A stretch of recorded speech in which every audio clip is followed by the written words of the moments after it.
voilà, ces personnages vont vous jouer l'histoire d'Antigone.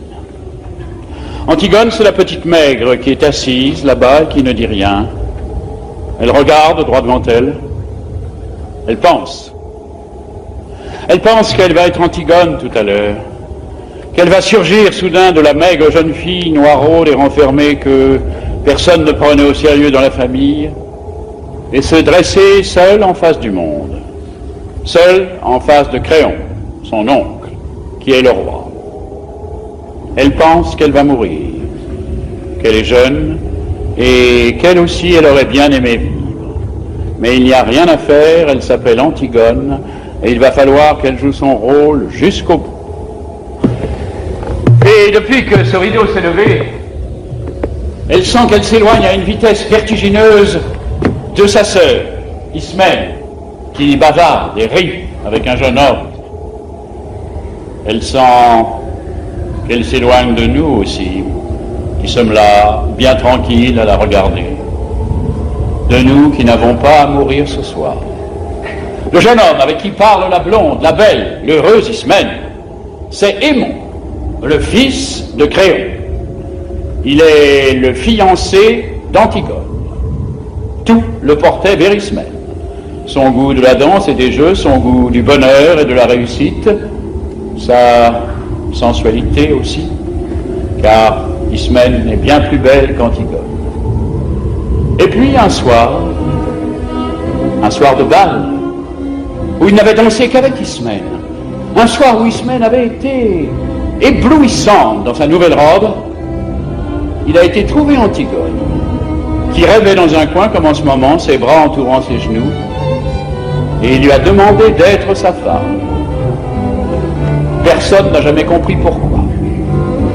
Antigone a levé sans étonnement ses yeux graves sur lui, et elle lui a dit oui, avec un petit sourire triste. L'orchestre attaquait une nouvelle danse. Ismène riait aux éclats là-bas, au milieu des autres garçons. Et voilà, maintenant lui, il allait être le mari d'Antigone. Il ne savait pas qu'il ne devait jamais exister de mari d'Antigone sur cette terre et que ce titre princier lui donnait seulement le droit de mourir. Cet homme, robuste, aux cheveux grisonnants, qui médite là, près de son page, c'est Créon, c'est le roi. Il a des rides, il est fatigué, il joue au jeu difficile de conduire les hommes.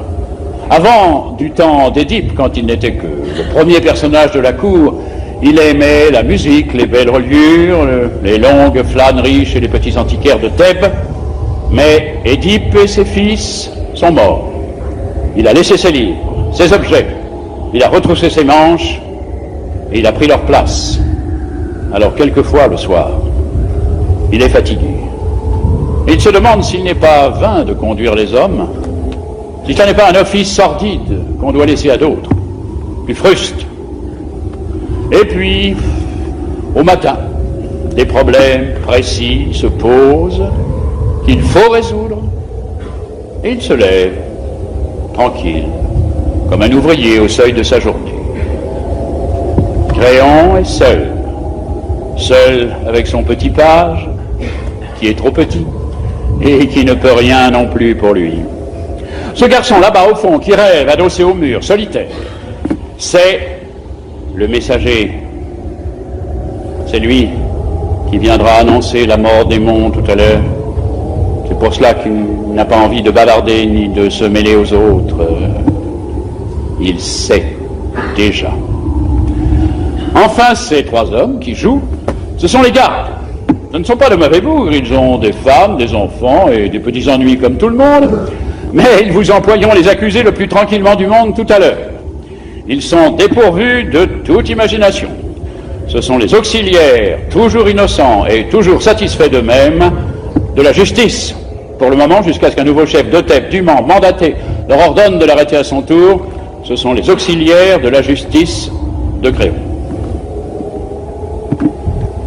Et maintenant que vous les connaissez tous, Ils vont pouvoir vous jouer leur histoire.